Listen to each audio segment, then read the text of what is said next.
Subvocalization. Yeah. So what do you mean by subvocalization?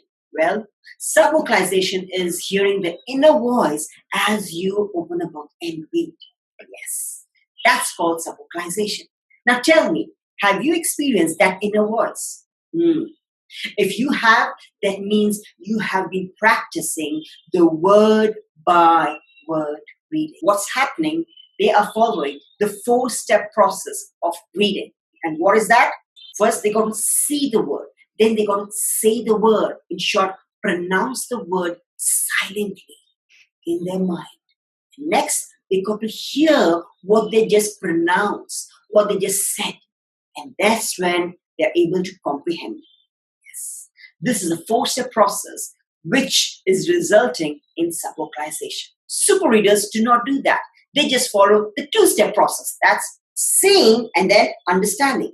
The same way how we happen to watch a movie. As you're seeing right now, you know this is hair, this is my mustache, this is my shirt. You know it. As you look, you can comprehend. And that's what we need to move on in that direction. The next question which comes in mind is, can we eliminate subvocalization? The answer is not 100%.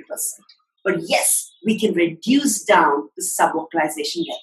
And the solution for that is increase the intake of words as you read. So what happens is, at this stage, when a person is subvocalizing, the brain has subconsciously allocated fixed microseconds to process that word whenever it reads, because it has to go through that 4-step process.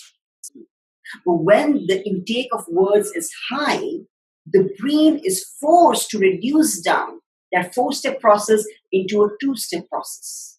The more words being processed, the brain doesn't have time to subvocalize, and it reduces down. Let's show you an example so it becomes much clearer. As you can see in this picture, this is an office. Imagine there are about 10 employees who come every day to this office. And in the gate, there's a security person who happens to do his job. That is, check everyone. And it takes about perhaps 1 minute to check everyone to do the job. Now imagine if the company happened to grow rapidly and there are 1,000 people entering into that building at that particular time. What would be the best efficient way for that security person to do his job efficiently? I'm sure you might get some idea. Put a security camera over there. Yes, that's good. Add more stuff. Well, I don't want to add more stuff. This security person is someone who I really trust. So I'm only having one security person. Now think, how can that security person do his job efficiently? Well, let me give you the answer. The best way is the security person will allow the people who are daily entries, the familiar faces, to enter into the building. And only for the fresh new faces, he will stop them and do his security task. 95% of the words are sight words, which you and I have seen many, many times. It's only the 5%, which is the new vocabulary, which we are not familiar. It's just like the new fresh faces entering into the building. They are new faces. But if you see them often, they become familiar faces. The same thing applies when it comes to reading.